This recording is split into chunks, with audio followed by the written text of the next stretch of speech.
Hey everybody, so I'm going to do a video on Jason Blaha, and I'm going to see which one I'm going to do today. Here, and I thought I would sit down and do a video for you guys and gals. Get a sip of my water first, get my radio voice going.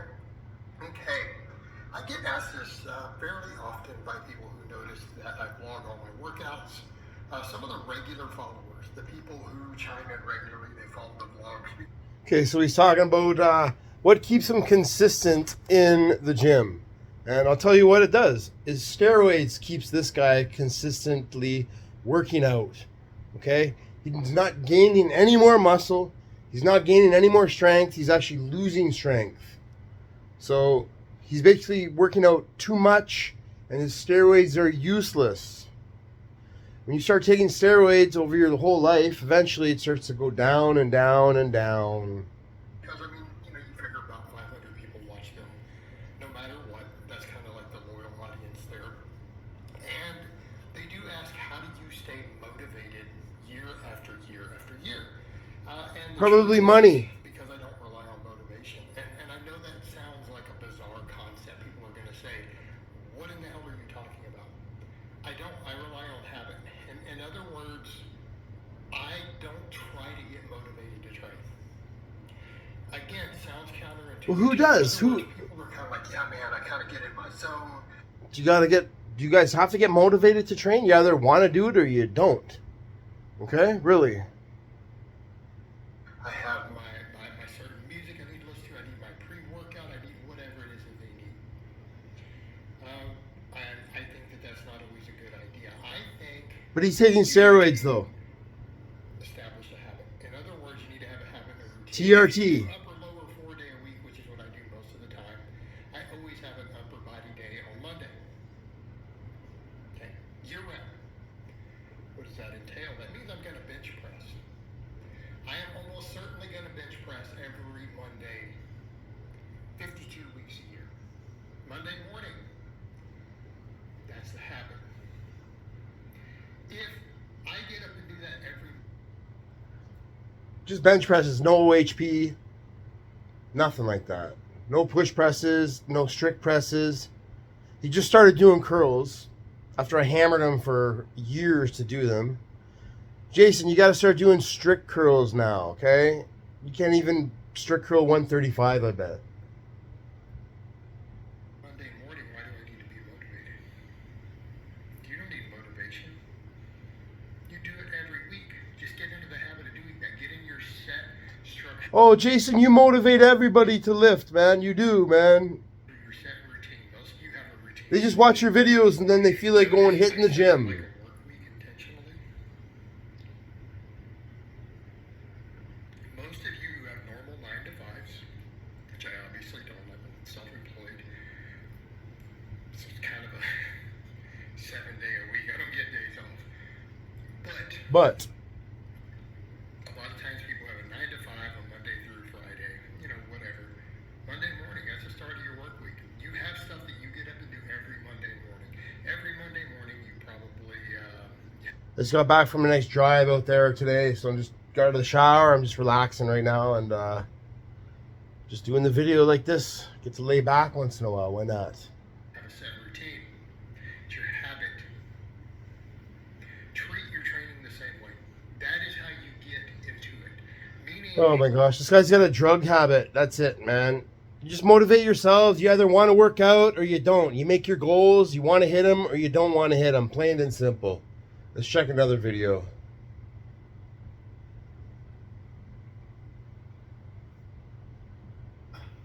the best bodybuilders around the world for the last 10, 20, 30, 50 years, 60 years, haven't particularly cared about these things. And this is the demographic that cares about muscle growth the most. So he's talking about slow negatives aren't that important. Well, they've helped me, okay?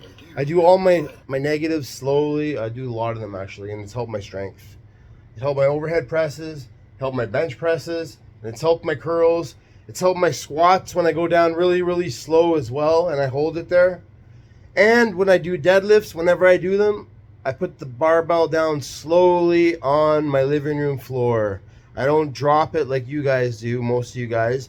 And when I do my power cleans, especially at my house, when I put the weight down, when I'm doing my push presses, I put it down slowly. And yes, it does make me stronger. Jason, that's why you're weak. Because you don't do anything like that. You're weak, and you're on steroids. As far as eccentrics go and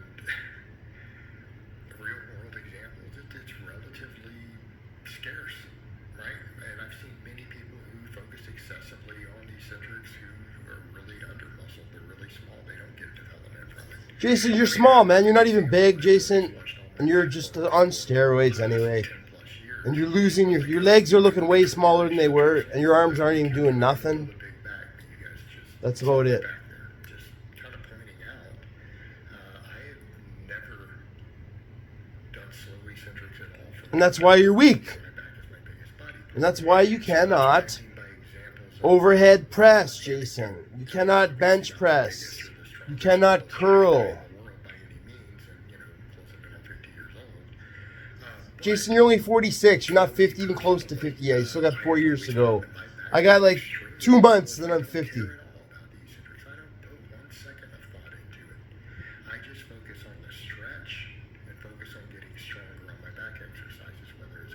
All right, so if you're going slowly down with an eccentric, you're getting more of a stretch. Okay? Plus, you're doing it controlled. You're going to get stronger over time. It will fatigue you for the reps, because it's doing muscle damage to you. It's damaging muscle fibers. And that's what you need to get stronger and bigger. You need to damage muscle fibers, and you have to let them heal and eat. This guy's on steroids. He's not even growing. The guy can't even bench press 350 anymore. He can't overhead press 225 anymore. This guy cannot even rep out 135 for 15 reps. Okay? Perfect form. He cannot do it. He is weak. And his pull-ups, he can't even get the chin up over the bar or whatever he's using. He can't get his chins over his knuckles, okay, if you want to put it that way. He's doing it like a 3/4 rep. Right, I just focus on my rep strength. And yet, my back has always grown extremely well. It's grown. It's not growing. It's full of fluid, Jason. That's all it is, man. Who cares about the greatest bodybuilders of all time that do steroids? Some of them do, some of them don't. But it doesn't seem to be correlated in any way with being a great bodybuilder. Just because you're a bodybuilder doesn't mean you're strong. A lot of people are big, but they're friggin' weak. Like you, Jason.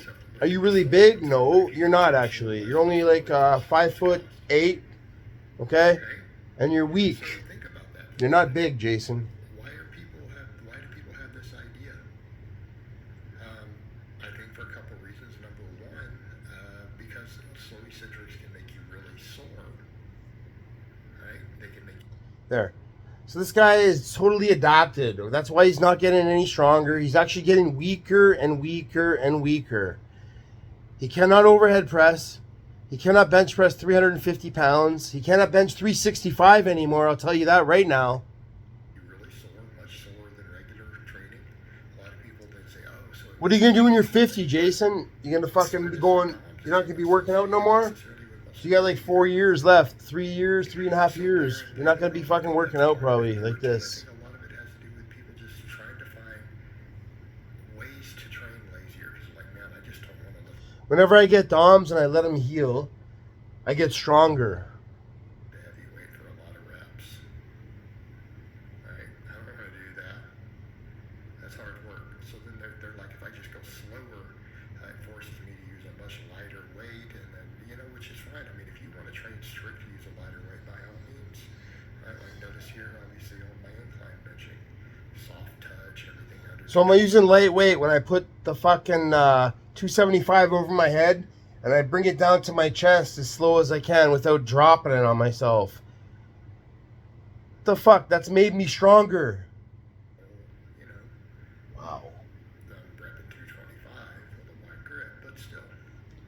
I mean, fine. 225 is nothing, Controlling Jason. weight and using stricter form is perfectly fine. If you were taller, Jason, you'd be lifting your butt, man. I can see your butt going up, but it just doesn't leave the bench because your legs are too short. The concentric benefits. Okay? And here's the other thing, a lot of stuff like that people start worrying about. They're like, well, it'll let me train further away from true failure. You know, well, that might be it, but not really. Because when you look at most of the literature we have, taking I don't go by literature. I go by my own experiences, Mr. Blaha. And you have no experience really in this. You are on steroids and you are not a natural. So really you have no say in things, man. You can't really talk to people that are natural, man. Even the guys you're coaching, if you're even coaching anybody, if they're natural, they should look at you and be like, what the fuck, man? This guy doesn't even know what he's talking about. The guy's a junkie. How are you guys having a coach that's a junkie? You're giving them money, you're just spending it on fucking steroids. Joint or muscle through a fairly long range of motion, and training very close to muscle failure seems to start to eliminate a lot of these other factors. In other words, things like eccentric reps, perfect joint angles, some of the lengthened position discussion, they're really dependent upon the fact that you may not be training that hard. In that case, it might be the case. Oh my God. If you're training hard and you do eccentrics, they work, man. Trust me. Jason, can you pin press 315? A low pin press off your chest, close grip? Pull it off? No, you can't, okay? Eccentrics work. You can't do anything like that. Let's check another video.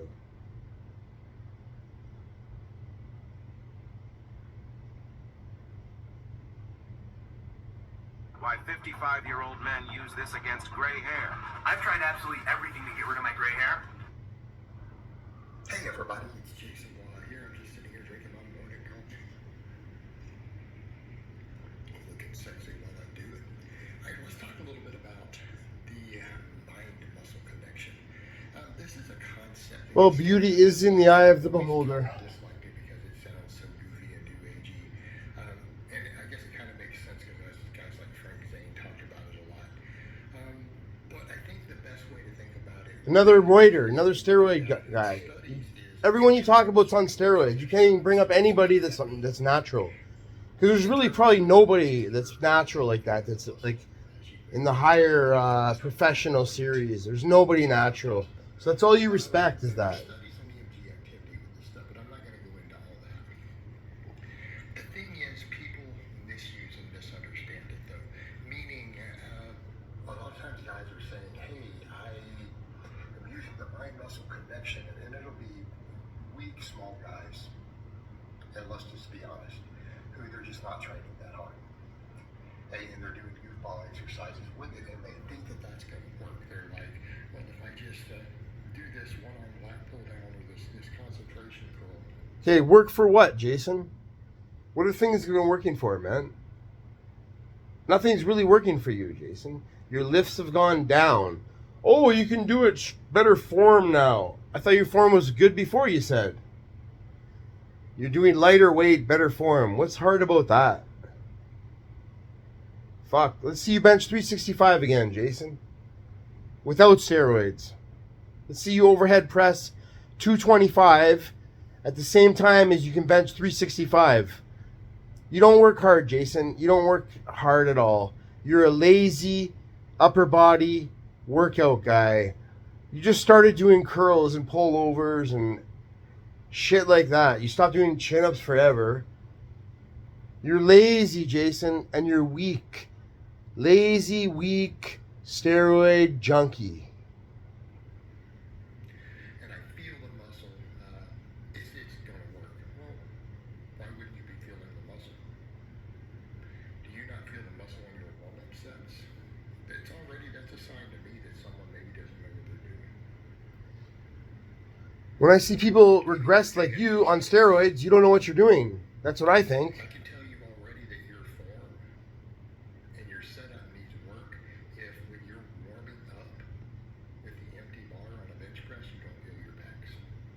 Okay? To me, that's a sign that you don't know how to bench press. You have no clue how to perform a bench press. You have no idea. Yeah. Guys like, of course, I do know you don't. You think you know how to bench. Yeah, if you go high reps with anything, you're going to feel it in your fucking muscle, okay? Well, you think 1 or fucking 10 reps with a bar is going to fucking make my pecs fucking feel it? No, I'd have to do like fucking 100 reps. I'd have to do like 100, I'd have to do like probably at least 30 to 50 reps with 135 on bench press to feel it. Fuck. Same thing with a squat. What the fuck's this guy talking about? You don't feel your quads as you're warming up on the squat. Granted, my warm up with the squat is usually 225 for a double. And then I start adding plates. But I feel my quads, and of course you feel it. Why wouldn't you? You feel it on your warm up sets. But that's not a mind muscle connection, is it? Mind muscle connection is, are you really working the muscle hard? You're not, Jason. You don't need to work your shoulders, man. You don't do nothing. This guy's like lazy. I'm going to go to a different video. This guy's lazy as fuck, man. Like, really. He's got no mind muscle connection because he has no real muscle. All your muscle, Jason, is fake. This guy's muscle is fake. This guy doesn't know what he's talking about. Let's see what else we got here. I can't listen to the whole things. How do you okay, as many reps as possible, energy free. Let's see this. So an AMRAP, that's as many reps as I can. Does it have to be perfect form and everything? No. I have 34 bench press reps with 225. As fast as I could do it, man. Can you do that, Jason? No, you can't. I did that injury free. Fuck, man. There you go. Do you have 310 times on fucking bench press on video? No, you don't. Okay? Do you have 15 reps of 135 on video with overhead press? No, you don't, Jason. Okay? 15 to 20 some reps. How many push press reps can you do of that? I have 30 plus on video of that. So you're not telling me anything. I'm a natural, Jason. You can tell your drug addicts what to do, right? Because they'll listen to you. They're the ones that listen to you. Holy fuck.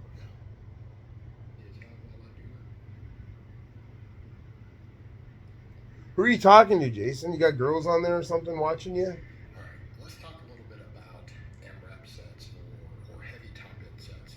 This is something I have loved to use as a coach. It's something I like to use personally. I don't like to prescribe it as a coach. And the problem is, this is where I see most injuries happen. Okay? And I want to be clear here with that. I think it's an extremely effective training method. If you can use it correctly, if it can be used correctly, taking your basic exercises, Like, I think you missed the boat, Jason, on the 405. When I do 405 for 9 reps, 315 for 9 reps, I got my 405, Jason. Okay? You missed out, man. You're too scared to try. You're too scared, or maybe you failed and you didn't show it. That's because you're weak, Jason. You have steroid muscles. That's all you have, man. Nothing real. primary exercises, in my case right now, what are they? Squat, bench, deadlift, weighted chin up, right? At this moment, those are my primary movements, and then everything. And that's why you're weak. That's why you have a weak upper body. Because you do not do overhead press. When you want fresh, clean air, call Modern Pure. Curls, extensions, laterals, reverse hypers, all that stuff. Your curls suck too, man. You don't even know how to curl, man. You're weak. You have weak arms, man. Extremely effective method if you can use it correctly. The problem is when you tell lifters 1 rep in reserve, they do garbage sets. They get in their head this idea. Even breaking your form down will make you stronger. It made me stronger. That's why you're weak, Jason, because you think like you have to be perfect at everything. Meanwhile, you're not. But you think you have to be like that. That's why you're weak, Jason. That's why you cannot overhead press. You cannot bench press 365 anymore. That's the most you have on video, man. That's for a guy that's on steroids with no reach like you and short. That's no good, man. Okay? Means a full That's NG, man. It's all the way up, all the way down. Deep breath again at the top. Right? Try to reach the same depth every time. Bench press. If on a bench press, you get at the bottom and then your elbows jerk. On the pause. That's a problem. If you touch and go, you bounce a rep. That's a problem. On a set like this, your butt comes off the bench. That's a problem. What's the problem? I'm still stronger than you. That's how I got stronger, by doing and grinding out those last fucking reps, man. All right, that's it. So when I Wait. tell people to use this sort of training, what I mean is calm, focused, top-end sets that you take to technical failure. All right. That's why this guy right now, that's why this guy's weak. He's always going to be weak. That's why he's always needed steroids to work out. Plain and simple. Junkies. They all respect the junkies. You guys all respect each other. To me, you're all a bunch of fucking idiots.